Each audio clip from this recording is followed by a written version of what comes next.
জিহাদ জিহাদ জিহাদ চাই, জিহাদ করে বাঁচতে চাই। জিহাদ করে কেউ বাঁচেনি, জিহাদ করে তো মরে। জিহাদ করে তো মরতে চাবে, জিহাদ করে কি করতে চাই? বাঁচতে চাই। আমি এত ডিপে যাব না, সাদামাটা ভাবে ওই প্রথম যে প্রশ্নটা করছি, হাত কাটার এখতিয়ার নাই আমাদের, গলা কাটার এখতিয়ার কোত্থেকে আসে? যেখানে হাত কাটতে পারি না, যেখানে জিনার শাস্তি দিতে পারি না, 100 দুররা মারতে পারি না, অপবাদ দিলে তার শাস্তি 80 দুররা মারতে পারি না, মদ খাইলে 40 দুররা মারতে পারি না, আর সেখানে গলা কাটবো? তো এই জিহাদের ডাক কে দিচ্ছে? আজকে যদি জিহাদের ডাক আল্লামা মাহমুদুল হাসান দামাত বরাকাতুহুম ওনার নেতৃত্বে, মুফতি মিজানুর রহমান সাহিদ সাহেবরা, এরপরে ওই আব্দুল হামিদ পীর সাহেব, এই কেবারে ওলামা মুরব্বীরা মিলা হুন্ডা বলতেন, যেই জিহাদের ডাক দিবে আপনারা জিজ্ঞেস করবেন তোমার আমিরুল মুমিনিন কে? যদি আমিরুল মুমিনিন দেখাইতে না পারো, কে অধিকার দিছে তোমাকে জিহাদের ডাক দেওয়ার? জিহাদের ডাক সে দিবে যখন আমিরুল মুমিনিন ঠিক হবে, বেলায়েতে আম্মা থাকবে। আজ এক একজন ফতোয়া দেওয়া শুরু করে মাইক পাইয়ে। আরে বাবা, ফতোয়া দেওয়ার জন্য লোক আছে, কিছু কথা বলার জন্য কিছু লোক আছেন। আমাদের সমাজেও আমাদের আকাবিরে ওলামা আছেন, যারা ফয়সালা দিবেন পরামর্শ করে, এই ফয়সালা এই অনুযায়ী কথা বলো। এখন এক একজন মুস্তাহিদ সেজে যায়। সেদিন ফারেক হইছে, আজকে সে মুস্তাহিদ, কয়েকদিন আগে ফারেক হইল, আসছে মুস্তাহিদ, সে ফতোয়া দেওয়া শুরু করে দেয়। আর এই চেয়ারে এমন হয়ে গেছে, এখানে বসলেই বাচ্চা সাইয়ে যায়, যা বলে সবাই বলে ঠিক ঠিক। পরে আমরা তো এই আবর্জনা পরিষ্কার করতে করতে আর কোনো কুল পাইতেছি না। রাহমাতুল্লাহি ওয়া বারাকাতুহু। আলহামদুলিল্লাহি কাফা ওয়া সালামুন আলা ইবাদিহিল্লাযীনা ইসতাফা, আম্মা বা'দ। Markazush Sheikh Zakaria Islamic Research Centre এর স্বনামধন্য প্রতিষ্ঠাতা মুহতামিম হযরত মাওলানা মিজানুর রহমান সাঈদ দামাত বরাকাতুহুম আমার খুবই মোহাব্বতের, আমি ওনার খুবই স্নেহের। ওনাকে আমি খুব সম্মান করি, শ্রদ্ধা করি, ভালোবাসি। উনি আমাকে অত্যন্ত স্নেহ করেন, এটা আমার জন্য বড় পুঁজি। এখানে বয়ান করতে আসিনি, খাইতে আসছি, ওলামা একরামের সঙ্গে সাক্ষাৎ করতে আসছি, দোয়া নিতে আসছি, ইতিহাসের অংশ হওয়ার জন্য আসছি। অনেক বড় বড় জলসা আগামীতে হবে, কিন্তু আজকের জলসা বাদ দিয়ে কোনো ইতিহাস লেখা যাবে না। ঠিক না করলেও ঠিক, আমি তো ওইটা বলতেছি, ঠিক না বললেও ঠিক, এমনি ঠিক আছে। তো এই জন্য শুধু উপস্থিত হওয়ার জন্য আসছি। তো হজরতের হুকুম 2-4 কথা বলেন। আসলাম স্টেজে আমার বড় ভাই, তো উনি বললেন যে একটু 5-7 মিনিট বসে। তো আগেও প্রেসার, বসার পরে আবার কয় যে আর একটু বসে। তা আমি যতক্ষণ সময় বসবো এখানে, সে সময় শেষ। এখন আবার বলবো যে তার আগে আর এক প্রেসার, আমার আব্বাজান বসা, তারও হয়তো অনেক দূরে কোনো প্রোগ্রাম আছে যেখানে মানুষ তার জন্য অপেক্ষায় আছে। সুতরাং এই এত চাপের মধ্যে কেমনে কথা বলি? তাও 2-1 কথা বলতেছি। কি বলবো? যে ইখলাস দেখা যায় না, আল্লাহকেও দেখা যায় না, আল্লাহর জন্য যেটা ওইটাও দেখা যায় না, ফলাফলে প্রকাশ পায়। আপনারা লক্ষ্য করবেন, জামিয়া আজহার বিশ্ববিদ্যালয় প্রতিষ্ঠিত হয়েছে 1100 বছর পার হয়ে গেছে, ছাত্রছাত্রী সংখ্যা লক্ষাধিক। আমি যখন দেওবন্দে পড়ি 87-88 শিক্ষাবর্ষে, তখন ছাত্র সংখ্যা ছিল 3500। এখনকার ছাত্র সংখ্যা হয়তো 7-8 হাজার হবে, এর বেশি হবে না। জামিয়া আজহার বিশ্ববিদ্যালয়ের সারা দুনিয়াতে একটা শাখাও নাই। আর দারুল উলুম দেওবন্দ বয়স 158 বছর, দারুল উলুম দেওবন্দের শাখা নাই। ওই যে একজনের মাথা নিচের দিকে, মাথা সোজা করে দেয়, মাথা সোজা, এদিকে তাকান। দারুল উলুম দেওবন্দের শাখা নাই, পৃথিবীতে এমন কোনো জায়গা নাই। শুধু বাংলাদেশেই আমার মনে হয় 50,000-এর উপরে শাখা আছে। জোরে বলেন না সুবহানাল্লাহ। আমার খুরশিদ আলম কাসিমি ভাই গরম, তখন আপনারা গরম ছিলেন। আমি মরা, আপনারাও মরে যাবেন কেন, একটু তাজা হন। তো এটা কি কোনো বিল্ডিং ছিল না, ভবন ছিল না, কি ছিল? মালিকের কদমে সিজদা ছিল, চোখের পানি ছিল, আল্লাহ পাকের সঙ্গে লিঙ্ক ছিল। একটা ডালিম গাছতলায় শুরু হয়েছিল, কিন্তু তার সৌরভ আর সারা দুনিয়া ছড়াই গেছে। কিসের বরকত? ইখলাসের বরকত। আমার মনে হয় যে মুফতি মিজানুর রহমান সাইদ সাহেব দামাত বারাকাতুহুম ওই বসুন্ধরা থেকে বের হয়ে ভাড়ার বাড়িতে উঠলেন, আর কেমনে কেমনে কেমনে কেমনে এখন সারা সবখানে ওনার আলো। এখানে এসে বললাম যে এই কি, এখানে এমন আলো ঝলমলো পরিবেশ। তখন মনে পড়লো যে এটা ওই জিনিস যদি ভিতরে থাকে, মিনাল্লাহ ফিল্লাহ লিল্লাহ, যে জজবা আসবে আল্লাহর পক্ষ থেকে, চলার পথ হবে তরিকে মুহাম্মদী সাল্লাল্লাহু আলাইহি সাল্লাম। সবাই বলেন না সাল্লাল্লাহু আলাইহি সাল্লাম। ওই যে আর একজনের মাথা নিয়েছে, এটা মজলিসের আদব না। ছোট বড় সবার একই, চোখে দিকে রাখে। জজবাও আসবে ওখান থেকে, চলার পথটাও হবে সারাক্ষণ এই যে আল্লাহর পছন্দ মতো পথটা তো, নবীজির তরিকাটা তো, আমার আকাবের ও আসলাফের নহজটা তো ঠিক আছে, এর বাইরে তো আমি গেলাম না। আজ এক এক মুজতাহিদ দাঁড়াই যায়। আমি উলামা একরাম এবং তালেবানে উলুমে নবুওয়াতকে জিজ্ঞেস করতে চাই, আজ যদি বাংলাদেশে কোনো একজন চোর চুরি করে, সেই চোর ওই পরিমাণ চুরি করছে যেই পরিমাণ চুরি করলে হাত কাটা যায়। সারা বাংলাদেশের আলেমরা যদি একখানে সমস্ত মুফতিরা বোর্ড বসে আর সিদ্ধান্ত নেয় তার হাত কাটবে, এই হাত কাটার কোনো অধিকার আছে কিনা উলামা একরাম বলে? নাই, নাই। হাত কাটার যদি অধিকার না থাকে, গলা কাটার অধিকার তোমাকে কে দিছে? যেখানে হাত কাটা যায় না ওখানে গলা কেমনে কাটবে? আগে দিন বুঝতে হয়। কিতাব মুখস্থ করা এক জিনিস, জজবায় উঠানো এক জিনিস, সামান্য একটু কথা বলে মজলিস থেকে ঠিক ঠিক আদায় করা সহজ, জজবায় উঠানো সহজ, কিন্তু সহি দিন, সহি নহজ, এইটা আকাবিরের থেকে শিখতে হয়, সোহবতে গিয়ে শিখতে হয়। এইটা বই পড়ে শেখা যায় না, ফেসবুক থেকে শেখা যায় না, ইউটিউব থেকে শেখা যায় না। এটা আল্লাহ পাকের সিনার থেকে জিব্রাইলের মাধ্যমে নবীজির সিনায় আসছে, নবীজির সিনার থেকে সাহাবা একরামের সিনায় আসছে, সাহাবা একরামের সিনার থেকে তাবেঈনের সিনায় আসছে, তাবেঈনের সিনার থেকে তাবায়ে তাবেঈনের সিনায় আসছে। আমাদের বুজুর্গদের যাদের ইতিহাস পড়ি, বলে কি অমুকের সোহবতে ছিলাম। আব্দুল্লাহ ইবনে মাসউদ বলেন যে আমারে চিনিস আমি কে? আনা সাহিবুত তাহুর ওয়ান নালাইন ওয়াল বিসাদ, আমি ওযুর পানির লুটা বহনকারী, আমি নবীজির জুতা বহনকারী, আমি নবীজির বালিশ বহনকারী। এই হলো আমার ক্রেডিট।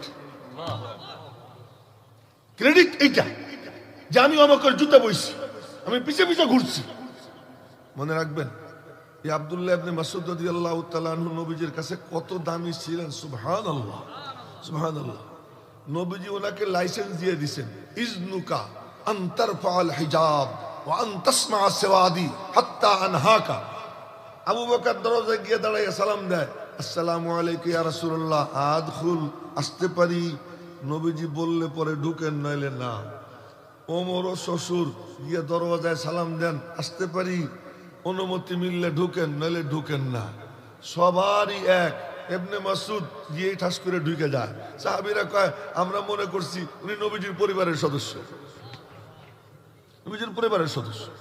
এই আব্দুল্লাহ ইবনে মাসউদ, একটা ঘটনা বললেই শেষ করতেছি, আমার ও অনেক দূরে যেতে হবে।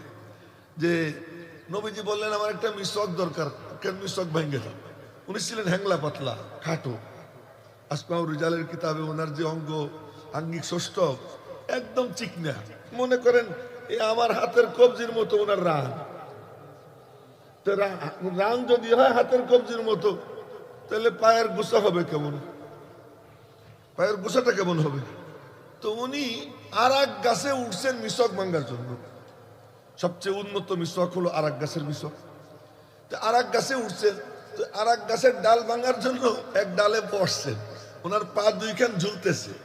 তো নিচের থেকে সাহাবীরা কয়েকজন দেখে হাসে দিছে। নবীজি বললেন, হাসলা তোমরা ওর পাও দেখা, এই লিকলিকে পা দেখে হাসলা?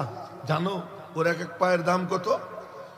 ওর এক পা যদি এক পাল্লায় রাখা হয়, উহুদ পাহাড় যদি এক পাল্লায় রাখা হয়, তবু আব্দুল্লাহ ইবনে মাসউদের এক পায়ের ওজন বেশি হবে। সোহবত পাইছে নবীজির সোহবত থেকে, এমন নূর নিছেন। ফেকে হানাফির আব্বা আব্দুল্লাহ ইবনে মাসউদ, কুফাবাসী আবেদন জানাইছে, আব্দুল্লাহ ইবনে মাসউদ আমাদেরকে দেন। ওমর রাদিয়াল্লাহু তাআলা আনহু বললেন, আমি তো ওরে আমার কাছে রাখতে চাই, আমার দরকার, কিন্তু তোমাদের চাহিদাকে আমি প্রাধান্য দিলাম, নিয়ে যাও। এই যে কুফা ইলমের মার্কাজ হয়, আমার বলার মাকসাদ যে এই লাইনের দ্বীনি সমঝ পাওয়ার জন্য আফকাহুস সাহাবা আব্দুল্লাহ ইবনে মাসউদ। কেন সোহবত উঠেছে? আজ এক একজন ফতোয়া দেওয়া শুরু করে মাইক পাইয়ে। আরে বাবা, ফতোয়া দেওয়ার জন্য লোক আছে, কিছু কথা বলার জন্য কিছু লোক আছেন। আমাদের সমাজেও আমাদের আকাবিরে ওলামা আছেন, যারা ফয়সালা দিবেন পরামর্শ করে, এই ফয়সালা এই অনুযায়ী কথা বলো। এখন এক একজন মুজতাহিদ সেজে যায়। সেদিন ফারেক হইছে, আজকে সে মুজতাহিদ, কয়দিন আগে ফারেক হইল, আসছে মুজতাহিদ, সে ফতোয়া দেওয়া শুরু করে দেয়। আর এই চেয়ারে এমন হয়ে গেছে, এখানে বসলেই বাচ্চা সেজে যায়, যা বলে সবাই বলে ঠিক ঠিক। পরে আমরা তো এই আবর্জনা পরিষ্কার করতে করতে আর কোনো কুল পাইতেছি না। এই জন্য উলামা ইকরামের কাছে আবেদন করব, তালেবানে উলুমে নবুয়তের কাছে আবেদন করব, আমরা এটা লক্ষ্য করব দ্বীন কাকে বলে। আল মাদ্রাসা আসার মাকসাদ, ওমা কানাল মুমিনুনা লিয়ানফিরু কাফা ফালাউলা নাফারা মিন কুল্লি ফিরকাতিন মিনহুম তাইফা লিয়াতাফাক্কাহু ফিদ-দ্বীন। দ্বীনের বুঝ দরকার। দ্বীনের বুঝ যদি না আসে, মালুমাত মুখস্থ করা এক জিনিস, এলেম আর এক জিনিস। ভালো করে বুঝুন, অনেক কিতাব মুখস্থ এক জিনিস, আর দ্বীনের সমঝ ভিন্ন জিনিস। জিহাদ জিহাদ জিহাদ চাই, জিহাদ করে বাঁচতে চাই। জিহাদ করে কেউ বাঁচেনি, জিহাদ করে তো মরে। জিহাদ করে তো মরতে চাও, জিহাদ করে কি করতে চাই? বাঁচতে চাই। আমি এত ডিপে যাব না, সাদামাটা ভাবে ওই প্রথম যে প্রশ্নটা করছি, হাত কাটার এখতিয়ার নাই আমাদের, গলা কাটার এখতিয়ার কোত্থেকে আসে? যেখানে হাত কাটতে পারি না, যেখানে জিনার শাস্তি দিতে পারি না, 100 দুররা মারতে পারি না, অপবাদ দিলে তার শাস্তি 80 দুররা মারতে পারি না, মদ খাইলে 40 দুররা মারতে পারি না, আর সেখানে গলা কাটবো? তো এই জিহাদের ডাক কে দিচ্ছে? আজকে যদি জিহাদের ডাক আল্লামা মাহমুদুল হাসান দামাত বরাকাতুহুম, ওনার নেতৃত্বে মুফতি মিজানুর রহমান সাহিদ সাহেবরা, এরপরে ওই আব্দুল হামিদ পীর সাহেব, এই কেবারে ওলামা মুরব্বীরা মিলা হুন্ডা বলতেন, যেই জিহাদের ডাক দিবে আপনারা জিজ্ঞেস করবেন তোমার আমিরুল মুমিনিন কে? যদি আমিরুল মুমিনিন দেখাইতে না পারো, কে অধিকার দিছে তোমাকে জিহাদের ডাক দেওয়ার? জিহাদের ডাক সে দিবে যখন আমিরুল মুমিনিন ঠিক হবে, বেলায়েতে আম্মা থাকবে। তারপরে বেলায়েতে আম্মা নাই, আমিরুল মুমিনিন নাই, কোনো তাদের নাই, কনস্টিটিউশন নাই। একজন আসলো আর এখানে জিহাদের ডাক দিল, কিছু লোককে উস্কাইলো, এরপরে ঘরে গিয়ে এসে বলাইলো, আর পথে কাটা ছেলে পেলে মাইর খাবে। এ তো হয় না। এসব কথা আমার বলার উদ্দেশ্য ছিল না। আমি তো আজকে বলতে চাইছিলাম যে ওই ডালিম গাছতলায় আমার আকাবির ইখলাসের উপরে এই প্রতিষ্ঠানের বুনিয়াদ রাখছিলেন বলে কোনো ভবন ছিল না, তার আলো সারা দুনিয়ায় ছড়াইছে। আমার মোহতারাম বড় ভাই মিজান ভাই দামাত বরাকাতুহুম, উনি ওই বসুন্ধরা ইসলামিক রিসার্চ সেন্টার থেকে বের হইয়া ওই যে ভাড়ার বাড়িতে ঢুকছিলেন, ইখলাস ছিল, চোখের পানি ছিল, আজকে আল্লাহ তারা চমকাই দিয়েছে। ইখলাস চোখ দিয়ে দেখা যায় না, ফলাফলে প্রকাশ পায়। আল্লাহ পাক এই ইতিহাসের অংশ যে আমাকে বানাইলেন, এজন্য আল্লাহ শুকর আদায় করতেছি, আলহামদুলিল্লাহ। এবং মানে উনার স্নেহ, উনার দীর্ঘদিনের খায়াত কামনা করতেছি। আর আমি আপনাদের কাছে দোয়া চাইতেছি, দিন শেষে উলামা একরাম পরস্পরের বন্ধু থাকবে। মনে রাখবেন, একটা ঘটনা আর একটা মনে পড়ে গেল, আপনাদের কষ্ট হইতেছে না তো? ঘটনা মনে পড়ে গেল, যে হযরত আবু হুরায়রা রাদিয়াল্লাহু তাআলা আনহু আমার খুব মহব্বতের বাধা, হ্যাঁ, তো এই জন্য বলতেছি যে আমার ইসের হযরত আবু হুরায়রা রাদিয়াল্লাহু তাআলা আনহু, হযরত মুআবিয়া রাদিয়াল্লাহু আনহু আর হযরত আলীর মধ্যে যখন যুদ্ধ হয়, ওই যুদ্ধের সময় উনি মাশাআল্লাহ হযরত মুআবিয়ার সঙ্গে বসে বসে খাওয়া দাওয়া করেন।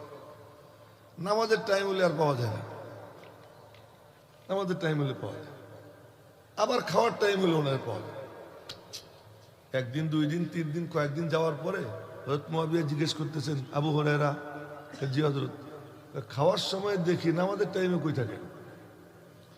তো উনি বলতেছেন, হযরত আপনার এখানে খাওয়ার খুব মজা, হযরত আলীর পিছনে নামাজ পড়ে খুব মজা। আপনার এখানে খানা মজাদার, ওখানে নামাজ মজাদার। হযরত মুআবিয়া বললেন, আসলেই তাই। ঠিক ওই টাইমে রোম সম্রাটের পক্ষ থেকে চিঠি আসে হযরত মুআবিয়ার কাছে রাদিয়াল্লাহু তাআলা আনহু, যে এই আলীর দ্বারা আপনি আক্রান্ত, আমরা আপনার প্রতিবেশী, যদি আপনি বলেন আমরা আপনার সাহায্যে এগিয়ে আসি। ওই চিঠির অপর পৃষ্ঠায় হযরত মুআবিয়া লেখেন, ইয়া কালবার রোম, এ রোমের কুত্তা, তুই ভুল বুঝিস না, আমার ভাইয়ের সাথে আমার ইখতিলাফ, মতবিরোধ। ইখতিলাফ এক জিনিস, মুখালাফাত আর এক জিনিস। মতের অমিল থাকবে, একটা হলো ইখতিলাফ, মতবিরোধ, আর একটা হলো বিরোধিতা, শত্রুতা। আমার সঙ্গে মতের অমিল থাকতে পারে, কিন্তু আমি কারো শত্রু না। কোন আলেমের শত্রু হতে পারে না। আলেম আলেমের বন্ধু। দিন শেষে আলেমরা পরস্পরে এক। হযরত মুআবিয়া লিখলেন, ইয়া কালবার রুম, হে রোমের কুত্তা, ভালো করে মনে রাখ, তুই আমাদের দুইজনের ঝগড়া দেখা খুশি হয়ে গেছিস না? তুই মনে করছিস যে আলী আক্রান্ত হইলে আমি তো সাহায্য করব। ভালো করে মনে রাখবি, যদি আমার ভাই আলী আক্রান্ত হন, তো আলীর পতাকার তলে সর্বপ্রথম সৈনিক আমি মুআবিয়া হব। এই হলো সাহাবায়ে কেরাম আমাদের জন্য আদর্শ রেখে গেছে। আমি উলামায়ে কেরামকে বলবো যে আমাদের মধ্যে মতের অমিল থাকতে পারে, ইখতিলাফ করবে, কিন্তু মুখালাফাত না, একজন আরেকজনের বিরুদ্ধে না। দিন শেষে আলেম আলেমের বন্ধু।